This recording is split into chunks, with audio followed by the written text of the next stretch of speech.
שאנחנו פרסט קלאס. נכון? פרסט קלאס. פרסט, לא רק ביזנס, בטח. תודה רבה לך, אשר. תודה. את יודעת, זה באמת בהמשך ישיר, כי עכשיו אנחנו גם נדבר על נתוני העלייה, ומסתבר שיהודים מכל רחבי העולם מגיעים אלינו, גם בזמן הזה של המלחמה. אז לכבוד יום העצמאות אנחנו רוצים לשמוע קצת על ישראל במספרים, ואנחנו נגיד בוקר טוב. לערן רופלידיס, מנהל אגף דוברות תקשורת והסברה בלשכה המרכזית לסטטיסטיקה. בוקר טוב. קודם כל אפשר להגיד שאנחנו הולכים וגדלים.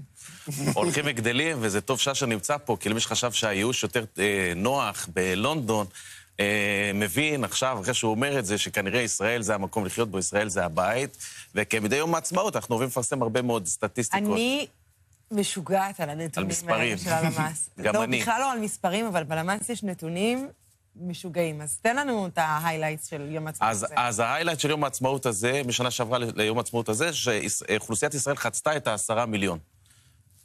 וזה כבר לא מדינה קטנה, כמו שאנחנו זוכרים, אני תמיד אומר שאנשים זוכרים 6 מיליון, 7 מיליון, אנחנו כבר 10 מיליון, ואנחנו ביום העצמאות ה-100 לישראל ב-2048 עומדים להיות 15 מיליון, ואם אנחנו כבר מדברים על 100-120 שנה, שיש עוד הרבה זמן, אבל אוכלוסיית ישראל תהיה כבר 21 מיליון כמעט. זאת אומרת שאין תמותה עודפת, זה די מדהים. זה תופעה מאוד מאוד מיוחדת. איפה נאכלס אותם רק, ערן? איפה נאכלס אותם? אצלך בחצר, כמובן. פשוט אין חצר בדירת חדר בתל אביב, אבל כן. אולי.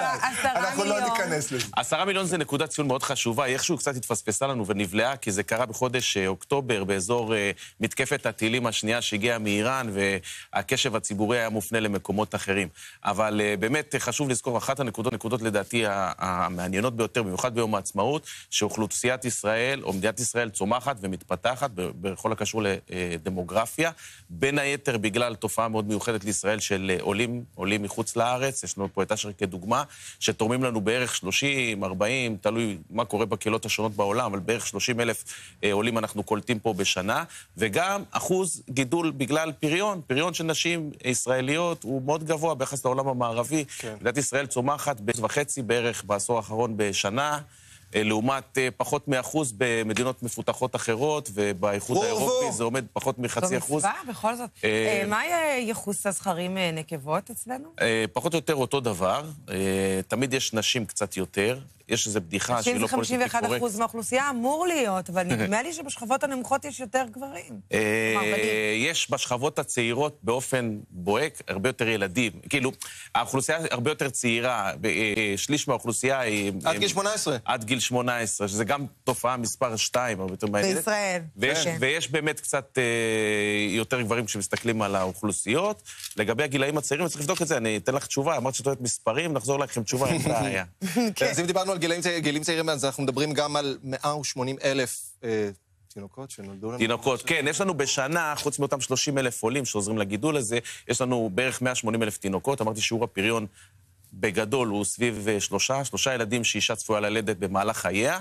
אנחנו רואים אצל הערבים ואצל החרדים קצת יותר מ3, אצל החילונים קצת פחות מ3, אבל כשעושים ממוצע זה המספר, והוא גבוה. ותמיד יש את אלה שנפטרים, שאנחנו כאילו מורידים אותם. תן לי את הנתון שהכי הפתיע אותך. הנתון שהכי הפתיע אותי, ותמיד מפתיע אותי, הוא פחות קשור לאוכלוסייה, אלא יותר בסקר החברתי שלנו, שאנחנו שואלים אנשים על שביעות רצון בתחומים שונים בחייהם, ממצב כלכלי, ממצב בריאותי, מהחיים בכלל, ואני בדקתי את הנתונים ל-2024, כי הייתי בטוח שאחרי מה שקורה פה בשנה וחצי האחרונות זה ירד, ואנחנו רואים שזה על בסיס הגדרה עצמית, זאת אומרת, באים לאנשים ושואלים אותם. אין דבר יותר טוב מזה. אנחנו רואים שזה נשאר מאוד מאוד גבוה, סביב 90%. 90% מהאוכלוסייה מרוצים, בני 20 ומעלה, מרוצים מאוד מהחיים שלהם. ויש מדד נוסף של האום, שפרסם אותו לא מזמן, ויכול להיות שעסקתם בו, מדד של האום, שנקרא מדד העושר העולמי, וישראל נמצאת שם כבר שנים בעשירייה הראשונה, היא אומנם קצת ירדה במקום 5 ל8, אבל היא מדורגת מאוד גבוה. פרסט קלאס או לא פרסט קלאס? וואו.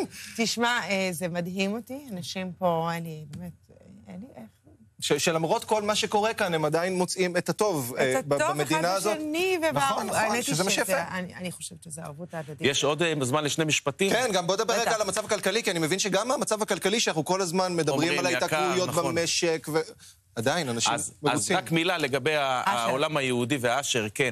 אנחנו לפני השואה, ערב יום השואה, היינו ב-16-17 מיליון, וזה נקודת שיא שאנחנו היינו במאות השנים האחרונות, ואנחנו הולכים בעצם מהאפר שקמנו להגיע למספר הזה ממש בשנים הקרובות, זה נקודת ציון. אנחנו היום בעולם, אומנם ישראל היא בית למחצית מיהודי העולם, יש עוד חצי שנמצאים בפזורה, אבל גם פה, ואנחנו בשבוע כזה שוברים משואה לתקומה, חשוב לזכור שאנחנו משקמים את עצמנו, ואנחנו 15 ומשהו, כמעט 16 מיליון יהודים בעולם, חושבת שבשנים הקרובות נגיע לאותה נקודת זמן, ואומנם באיחור של 85 שנה, 80-85 שנה, וזה יקרה. לגבי המצב הכלכלי, כמו שאמרת, אנחנו אוהבים להתלונן, מאוד יקר פה, נורא, אנחנו רואים מוצרים בסופר, איך יכול להיות. ואז נתב"ג מפוצץ. ובסוף, כשאנחנו מגיעים לסקרים של הלמ"ס, הנה הבאתי את זה, אמנם לא כמו מרוצים מהחיים, אבל קרוב ל-70%, 66% הם מרוצים או מרוצים ממצבם הכלכלי, וגם, דרך אגב, 66%.